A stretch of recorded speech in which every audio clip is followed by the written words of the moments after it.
About to show these boys how we do it. You ready? Higher, further, faster, baby. Yes, babe. Higher. Further.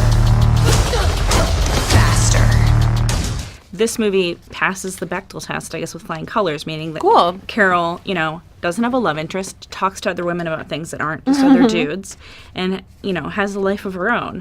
Why is that important to you, and why do you think it's important for the movie? It's just generally important because if a woman wants to talk about a dude or have a life that's with a dude, that's fine. Yeah. It's just we've seen it before, so I think it's cool to make sure that we have other examples of other experiences, because that's not the life that I've known is not just one way. There's a lot of variations to it. So I think with that, even just the fact that the big love in this movie is not a romantic one, but with her best friend. The lost love is with her best friend. The person who understands her the best is her best friend. That's important. And to me, this film was about trying to put in as many little revolutions as possible and as many little nods to what that experience is like being a woman, so that other people can feel less alone. I've seen some stuff on Twitter today of people sort of saying, I got an email before I came in that was like, this movie's outselling Wonder Woman at the box office. Like, it was a ticket company. And it was kind of people saying on Twitter, like, it's ridiculous that we're comparing these two movies. Like, you don't compare Iron Man and Batman or, whatever. Do you have thoughts about that? Or like, how do you feel? I mean, my thought is, like, I don't understand. To compare is to despair. I think this is just like an exciting time where we get to have like more females on screen, more intersectionality on screen. It seems like a little lazy to try and put people against each other when we're not. It's like you can like both. You can like everything if you want. You can also like a dude movie and like Captain Marvel. Dudes can like Captain Marvel. It's like, it's all cool. Like what you like.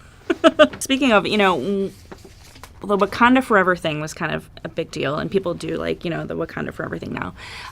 Do you have a thing that you want people to do for Captain Marvel? Like, if someone sees you on the street, if they go like this, will you know that that's No, what that means? definitely not. If someone started to do that to me, I might judo throw them because I think they're trying to punch me in the face. No. Yeah.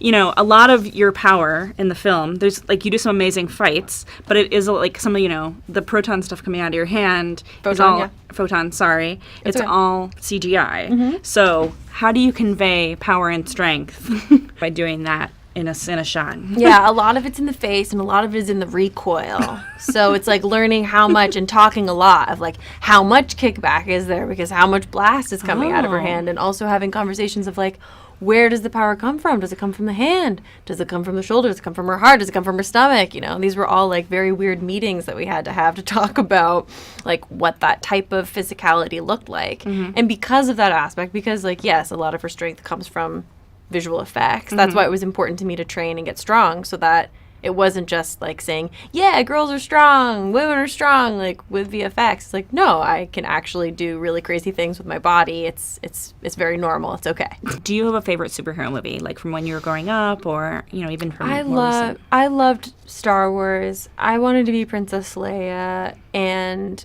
Han Solo and Indiana Jones. Mostly I wanted to be Harrison Ford. I think that makes sense. Why not? Yeah, those are awesome characters. I'm not what you think I am.